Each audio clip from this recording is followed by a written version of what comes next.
GRC jewellers Kanchipuram வாடிக்கையாளர் அனைவருக்கும் இனிய புத்தாண்டு நல்வாழ்த்துக்கள். அனைவருக்கும் வணக்கம். கலை இந்த நிகழ்ச்சியை தொடங்கும் போது எல்லாரும் இறுக்கமா இருக்க வேண்டிய தேவையில்லை அப்படின்ட்டு. பொதுவா நிதி, புள்ளி விவரம் இந்த மாதிரி விஷயங்களை பேசும்போது ஒரு ட்ரை சப்ஜெக்ட் அப்படிங்கிற உணர்வு இருக்கும். இந்த புத்தகத்தை நாங்க கிட்டத்தட்ட ஒரு கிளான்ஸ் முழுக்க பார்த்துட்டேன். இதுல பேசணும் நான் முடிவு பண்ண 10 நிமிஷம் பேசுவேன் எனக்கு தெரியும். அதனால நான் தேர்ந்தெடுத்த ஒரு விஷயம் அதை முழுக்க படிச்சுட்டேன்.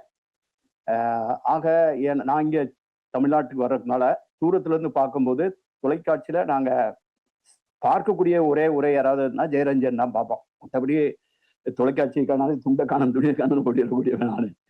அதுல இந்த மேடையில எனது இனிய நண்பர் உரைச்சந்திரன், நிதித்துறை செயலாளர், வெளியிட்ட இந்த நூல், பன்னீர்செல்வம் பெற்றுக்கொண்ட இந்த நூல், அதை நான் நிதித்துறை செயலாளராக பல ஆண்டுகள் ஒரிசாவில் பணிபுரிந்தவன் என்ற முறையில் இதில் எழுதப்பட்டிருக்கிற பல்வேறு விஷயங்களையும் கிட்டத்தட்ட இதை படிக்கும்போது நிறைய விஷயங்கள் என்னால ரிலேட் பண்ண முடிஞ்சது. அதுவும் ஒரிசா மாதிரியான பகுதியில நான் இப்ப தேர்ந்தெடுக்கிறதே இந்த நூல்ல இருக்கக்கூடிய பார்ட் 3ல முதல் கட்டுரை. இந்த நூலுடைய மொத்தத்துல இது ஒரு 6வது கட்டுரை. இது தமிழ்நாடு இன் டிரான்சிஷன் இந்த புத்தகத்துல 6வது கட்டுரை வறுமையை புரிந்து கொள்வது எப்படி, அதான் concept. How to understand the poverty. அப்போ பாவர்ட்டி, வறுமைங்கிறது ஒரு புரிந்து கொள்ள முடியாத ஒரு புதிரா. இந்த புத்தகத்துடைய தலைப்பையே கூட நீங்க பாருங்க, தமிழ்நாடு இன் டிரான்சிஷன். டிரான்சிஷன்ங்கிறது ஒன்றிலிருந்து ஒன்றாக மாறுவதுதான் டிரான்சிஷன். ஒன்றிலிருந்து ஒன்றாக, அதிலிருந்து இதுவாக மாறுகிறது ஒரு டிரான்சிஷன். என்னைக்கு பொறுத்தவரையில நான் தமிழ் தொன்மங்கள்ல இருந்து இன்னைக்கு வரைக்கும் தொடர்ந்து ஒரு பார்வையாளனா பார்த்துக்கிட்டு இருக்க வகையில தமிழ் தொடர்ந்து ஒரு டிரான்சிஷன்ல இருக்கிற மாதிரி எனக்கு தோணும். இது நீங்க 19ஆம் நூற்றாண்டிலிருந்து 20ஆம் நூற்றாண்டுக்கு, சுதந்திரத்துக்கு முன்னால், சுதந்திரத்துக்கு பின்னால் அப்படிங்கிற இந்த புள்ளிவரம் சார்ந்து இயங்குகிற நூல்கள் அதை நிறுவும்.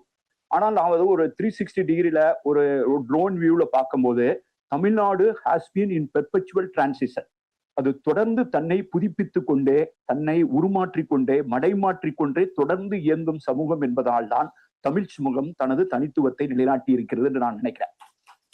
அந்த வகையில பாத்தீங்கன்னா இதுல இந்த வறுமை அப்படிங்கறத பத்தி இந்த புத்தகத்துல அவர் எழுதுறாரு. வறுமையை புரிந்து கொள்வது எப்படி, அதான் அந்த பர்டிகுலர் தலைப்பு. ஆணாதிக்கம் பெருகிய ஒரு சமூகம், சாதிய பிரிவினைகளால் கட்டமைக்கப்பட்ட இந்திய சமூக சூழல் இந்த வறுமையை பற்ற புரிதலை மேலும் சிக்கலாக்குகிறது அப்படிங்கிறார். இன்னொன்னு இதுல ஒரு 3 சட்டகம், கிரீட் சொல்லுவாங்க. ஒரு ஒரு ஒரு சட்டகத்துக்குள்ள ஒரு கிரீட்ல இருந்து வெளியில அதை பார்க்க முடியாது. வறுமை அப்படிங்கிற அந்த சப்ஜெக்டை நீ பாக்குறாந்தா, வர்க்கம், நம்ம தோழர்கள்லாம் இங்க இருக்காங்க, கிளாஸ் அப்படின்னு சொல்லுவாங்க, கிளாஸ் ஸ்ட்ரகிள் அப்படிங்கிற வர்க்கம். சாதி அப்படிங்கிறது இந்திய சமூகத்தின் மீது திணிக்கப்பட்ட மிகப்பெரிய ஒரு தீங்கு அப்படின்னு சொன்னா நம்ம சாதி பிரிவினை அப்படிங்கிற சாதி. 3வது ஜெண்டர், பாலினம். இந்த கிளாஸ், காஸ்ட், ஜெண்டர், இந்த 3 கிரீடுக்குள்ள இருந்துதான் வறுமையை நீங்க எப்படினாலும் புரிஞ்சுக்கிற முடியும் அப்படின்னு இந்த புத்தகம் ஒரு புதிய ஒரு கருத்தியலை முன்வைக்குது. அதுக்கான ஆதாரங்களை அவங்க தொடர்ந்து இதுல பேசுறாங்க. நான் இதை எப்படி பாக்குறேன்னு கேட்டீங்கன்னா, இந்த வறுமையை தமிழ் சமூகம் எப்படி பார்த்தது, இவர் இன்னைக்கு ஒரு இன்னைக்கு எப்படி நடப்புல அவர் பாக்குறாரு. நீங்க நான் வரலாற்று ரீதியில பாக்குறாந்தா கூட பசிப்பிணியை ஒரு மருத்துவமாக, அதாவது பசியை ஒரு பிணியாக, அதாவது வறுமையை ஒரு பிணியாக அங்கீகரித்த ஒரு சமூகம், பசியை அல்லது வறுமையை ஒரு பிணியாக அங்கீகரிக்காத சமூகம் என்று இந்திய சமூகத்தை 2ஆக பிரிக்கலாம். உருபசியும் ஓவா பிணியும் செருபகையும் சேராது எழுவது நாடு அப்படிங்கும்போது பசி, வறுமை அப்படிங்கிறத ஒரு சொசைட்டல் ப்ராப்ளமா, அதுக்கு ஒவ்வொரு காலகட்டத்திலையும் ஒரு தீர்வு அது பார்த்திருக்கு. தமிழ் சமூகம் சங்க இலக்கிய காலத்துல புரவலர்கள், கொடையாளர்கள், பசிப்பிணி மருத்துவம் பார்க்கிறவங்க, பசிச்சவனுக்கு சோறு போடுறவங்க, உண்பது நாளி உடுப்பது 2 அப்படின்னு பொதுமை பேசுறவங்க, இது ஒரு சொல்யூஷன். அது தனி மனித வறுமைக்கு தனி மனிதன் சார்ந்த கொடையாளர்கள் பார்க்கிறது. ஆனா இந்த புத்தகம் வறுமைங்கிறது ஒரு தனி மனிதன் பிரச்சனையா, அல்லது ஒரு சமூக சிக்கலா, அது ஒரு கட்டமைப்பு சார்ந்ததா, அது அரசியல் சார்ந்ததா, அது சமூகவியல் சார்ந்ததா, எந்த அளவுக்கு அது தனி மனிதனுடைய பிரச்சனை, எந்த அளவுக்கு அது சமூகத்தினுடைய பிரச்சனை, இதை காலந்தோறும் பல அறிஞர்களும் பேசிட்டு வந்திருக்காங்க. அமர்த்தியா சென் சொல்கிற அந்த ஒரு புத்தகம் நீங்க கையில எடுத்து படிச்சீங்கன்னா அந்த புத்தகத்தை நீங்க வாசிக்கணும், வாசிக்க தூண்டணும், அதுல புதிய விஷயங்கள் இருக்கணும். அந்த புத்தகத்தை வாசிச்சதுக்கு பின்னால நீங்க நிறைய வேற விஷயத்தை எடுத்து தொடர்பா வாசிக்க வைக்கணும். இந்த புத்தகம் நான் வாசிச்சது மட்டும் கிடையாது, இதுல கட்டுரைகளை என்னை வாசிக்க வைத்திருக்கு. நான் கடந்த சில நாட்களாக தொடர்ந்து பயணத்தில் இருக்கிறேன். பயணத்தில் இருந்தாலும் இதில் படித்த விஷயங்களை பற்றிய விஷயங்களை வந்து நான் வந்து பல்வேறு தளங்கள்ல போய் படிக்க வேண்டிய தேவையும் இது ஏற்பட்டது. நீங்க வந்து இந்த வறுமை குறித்த கோட்பாட்டு சட்டங்கள் நீங்க பாத்தீங்கன்னா அமர்த்தியா சென் வந்து திறன் அணுகுமுறை அப்படின்னு கெப்பாபிலிட்டி அப்ரோச் அப்படின்னு சொல்லுவாரு. அதே மாதிரி functioning and capacities, conversion factors, adaptive preference, அப்புறம் தனிநபர் குறைபாடு கோட்பாடு. வறுமைக்கு வந்து அவன் தான் காரணம், ஒரு தனி மனுஷன் அவனுடைய திறன் குறைபாடு, அவனுடைய முயற்சியின்மை, இதை காரணமா சொல்ற ஒரு தனிநபர் கோட்பாடு. ஆனா அந்த வறுமைக்கு நீ போன பிறவில செஞ்ச கர்மா தான் காரணம் சொல்ற இன்னொரு கோட்பாடு இருக்கு. அந்த கோட்பாட்டை பத்தி நம்ம பேசல, அதுக்கும் வறுமைக்கும் சம்மதம் இல்லை, அது வந்து சிந்தனை வறுமை. நீங்க இது வந்து இது வேற மாதிரியான. இதுல வந்து ஒண்ணு தனி மனுஷன் காரணம் சொல்றது, அவனுக்கு உழைப்பு பத்தாது, அவனுக்கு முயற்சி பத்தாதுன்னு சொல்றது. அப்புறம் இன்னொன்னு வந்து வறுமை பண்பாட்டு கோட்பாடுன்னு ஒண்ணு இருக்கு. அதை வந்து கல்ச்சர் ஆஃப் பாவர்ட்டி தீஃப். அத பாவர்ட்டியே ஒரு சப்கல்ச்சர் மாதிரி, ஒரு துணை பண்பாடு மாதிரி வரும். அவனுக்கு வந்து பாவர்ட்டி மைண்ட் செட் இருக்கு, நம்மளால முடியாது, நமக்கு தேவையில்லை, நம்முடைய தேவை இவ்வளவுதான் அப்படின்னு ஒரு குறுகிய கால நோக்கு, நம்பிக்கையின்மை, குடும்ப அமைப்பு, இப்படின்னு பல வகையான விஷயங்கள் இருக்கு. அதுலயும் இவர் தொட்டு செல்கிற விஷயங்கள் வந்து என்னை யோசிக்க வைத்தது, மேலும் படிக்க வைத்தது வந்து வறுமை வந்து அப்ஜெக்ட் பாவர்ட்டின்னு சொல்லுவாங்க, ஒரு முழுமையான வறுமை, ஒப்பீட்டு வறுமை, ரிலேட்டிவ் பாவர்ட்டி. அப்ப தமிழ்நாட்டை பொறுத்தவரையில் தொடர்ந்து இந்த வறுமையை பற்றிய சிந்தனையை தக்க வைத்துக் கொண்டு ஒவ்வொரு காலகட்டத்திலும் அது தொடர்ந்து வெவ்வேறு வகைகளில் முயற்சி செய்து வந்திருக்கிறேன். ஆனால் இந்த சூழலில் வந்து நடுவில் கொஞ்சம் பக்கத்தை காணோங்கிறதான் உண்மை.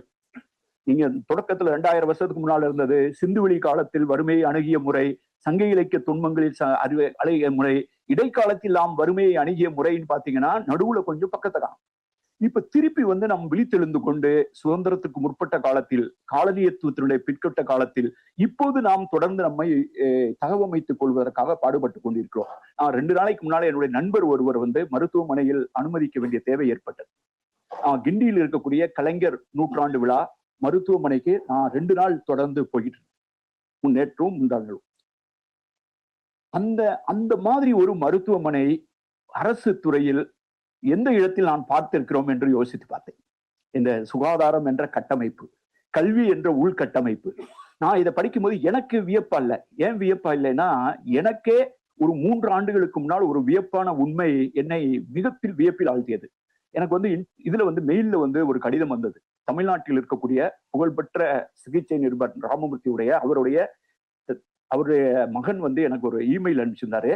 உங்கள் முதல்வரினுடைய தந்தை, அதாவது பிஜு பட்நாயக், அவர் தான் எல்லாருக்கும் தமிழ்நாட்டு தலைவர்களுக்கெல்லாம் நண்பரா இருந்திருக்காரு. அவர் தமிழ்நாட்டோட தொடர்புடையவர். அவர் முதல்வராக இருந்த போது அவருக்கு கழுத்தில் ஒரு தண்டுவடத்தில் ஒரு அறுவை சிகிச்சை செய்ய வேண்டும் என்ற சூழலில் அவருடைய வீட்டுல இருக்க பொண்ணு வந்து அமெரிக்கால இருக்க, அவர் வீடே டெல்லியில இருக்கு, அவரே விமான நிலைய கம்பெனி வச்சிருந்தவர், பாம்பேக்கு போயிருக்கலாம். ஆனால் அவர் வந்து அறுவை சிகிச்சை செய்து கொண்டது சென்னையில் இருக்கக்கூடிய, அவர் முதல்வராக இருக்கும்போது சென்னையில் இருக்கக்கூடிய அரசினர் மருத்துவமனையில் அவர் அறுவை சிகிச்சை செய்து கொண்டார் என்ற புகைப்படங்களை பார்த்த போது எனக்கு ரொம்ப வியப்பா இருக்கு. இதைத்தான் நேற்று முன்தினமும் இங்க இந்த கட்டமைப்பு, இங்க இருக்கக்கூடிய கட்டமைப்பு, கல்வி கட்டமைப்பு, இதெல்லாம் வந்து நாம் தொடர்ந்து வந்து வறுமையை வந்து ஒரு தனிப்பட்ட பிரச்சனையாகவும் பார்த்திருக்கோம், ஒரு சமூக பண்பாடு சார்ந்த அரசியல் சார்ந்த கொள்கையாகவும் பார்த்திருக்கோம். அதுக்காகத்தான் நம் தீட்டுகிற திட்டங்கள் எல்லாமே வந்து ஓரளவுக்கு வந்து நீங்க பாத்தீங்கன்னா மகளிர் உரிமை தொகையிலிருந்து இப்ப நம்ம ஒரு புதிய தனித்துவமான மாடலை நம்ம வந்து we are trying to put in front of this country.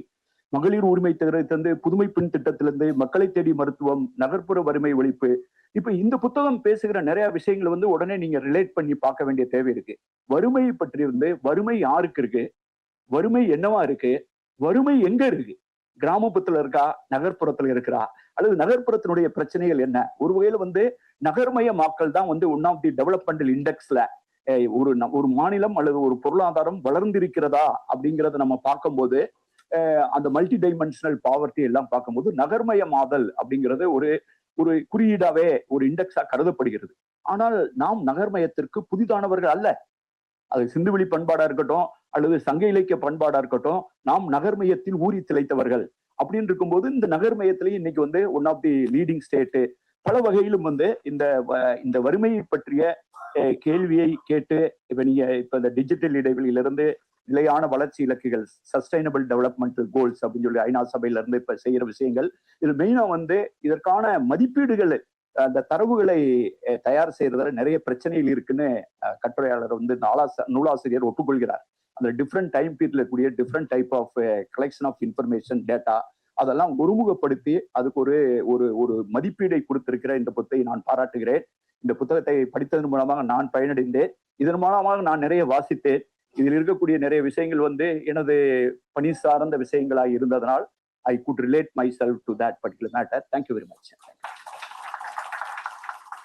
GRC jewellers Kanchipuram வாடிக்கையாளர் அனைவருக்கும் இனிய புத்தாண்டு நல்வாழ்த்துக்கள். மின்னம்பலம்.com தமிழின் முதல் மொபைல் பத்திரிகை.